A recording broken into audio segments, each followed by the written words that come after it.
Assalamualaikum warahmatullahi wabarakatuh. Nama saya Divasino Bramantia. NIM saya 20.D1.0100.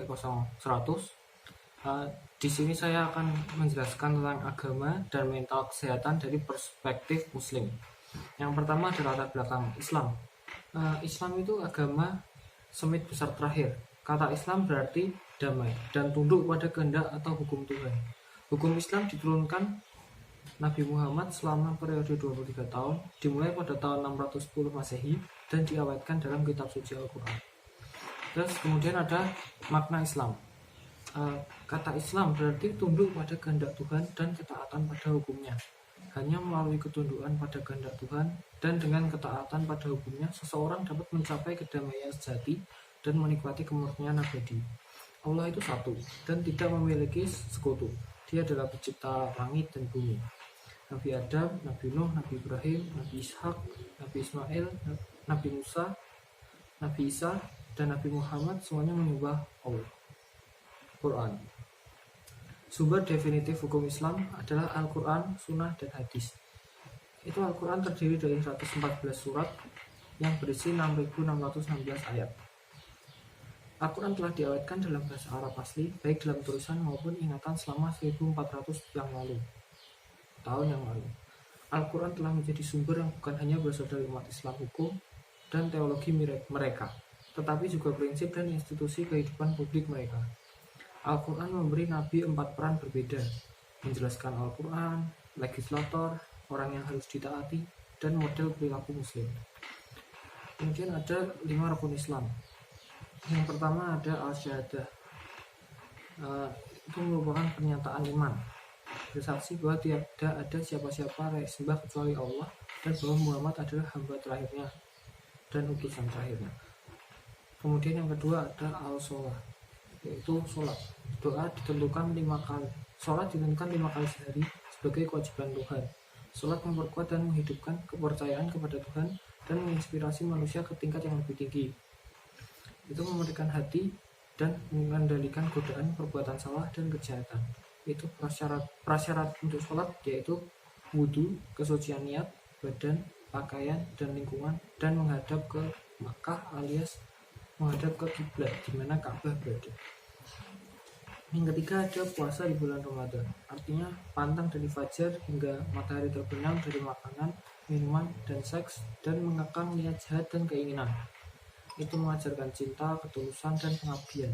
Itu mengembang kesabaran, tidak mementingkan diri sendiri, kesadaran sosial, dan kemauan untuk menanggung kesulitan. Yang keempat ada al-zakat, yaitu kontribusi tetap proporsional yang dikumpulkan dari kekayaan dan penghasilan orang kaya dan orang kaya. Itu dihabiskan untuk yang miskin dan membutuhkan, pada khususnya kesejahteraan masyarakat pada umumnya. Pembayaran zakat memurnikan pendapatan dan kekayaan seseorang dan membantu membangun keseimbangan ekonomi dan sosial keadilan dalam masyarakat. Yang kelima ada al-hajj atau haji. Haji yang dilakukan sekali seumur hidup asalkan seseorang memiliki sarana untuk melakukan perjalanan. Kemudian ada konsep pembenaran. 3 istilah kunci dalam Al-Quran terkait dengan perilaku manusia yang semuanya berarti kepada aman dan menjadi integral dan sehat: iman, takwa, dan Islam. Iman berarti keyakinan atau iman tetapi akarnya aman berarti damai dan menjadi aman.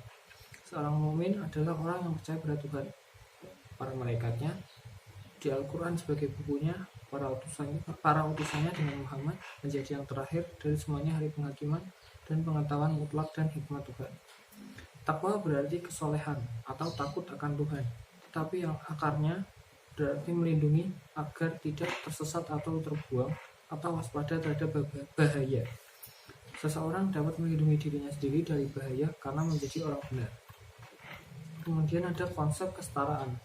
Mungkin ada perbedaan kemampuan, potensi, ambisi, kekayaan, dan lain-lain. Tetapi tidak ada dari ini dapat dengan sendirinya menetapkan status superioritas atau satu orang diangkat melawan lain. Kemudian ada konsep kesehatan dan penyakit. Strategi Islam untuk mempromosikan kesehatan dan kesejahteraan mental berdasarkan tentang pengenalan cacat bawaan manusia dan panggilan untuk penerapan sistematis dan konstruktif untuk mengatasinya. Intinya, dalam sholat 5 waktu, Muslim membacakan pembukaan Al-Quran dan memohon kepada Tuhan dunia untuk menunjukkan kepada kami jalan yang lurus dan jalan orang-orang yang Anda sukai, bukan dari mereka yang mendapatkan amarahmu atau mereka yang tersesat. Kemudian ada konsep penyakit mental.